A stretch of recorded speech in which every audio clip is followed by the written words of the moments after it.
বাকিটুকু অ্যাড করে দিলাম।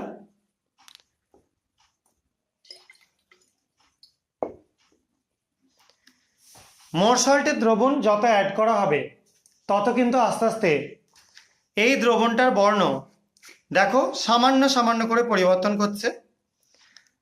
আমি মোর সল্টে আরও কিছুটা সলিউশন তৈরি করে নিচ্ছি, কারণ যেটুকুনি সলিউশন করা হয়েছিল সেটা পুরোপুরি ডিসঅ্যাপিয়ার করলো না। এবার বাকি মোর সল্টের দ্রবণটা আমি আস্তে আস্তে নিয়ে অ্যাড করছি এর মধ্যে। দেখো কালারটা আস্তে আস্তে লালের দিকে যাচ্ছে, সবাই নিশ্চয়ই দেখতে পাচ্ছ।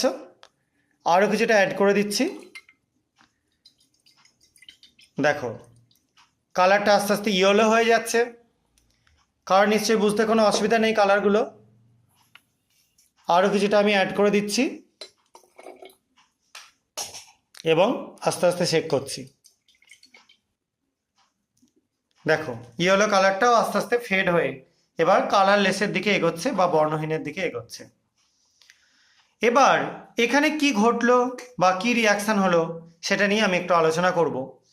এখানে আবার KMnO4 রিডাকশান হলো বা বিজারণ হলো। KMnO4 নিজে একটা অক্সিডাইজিং এজেন্ট বা জারক দ্রব্য।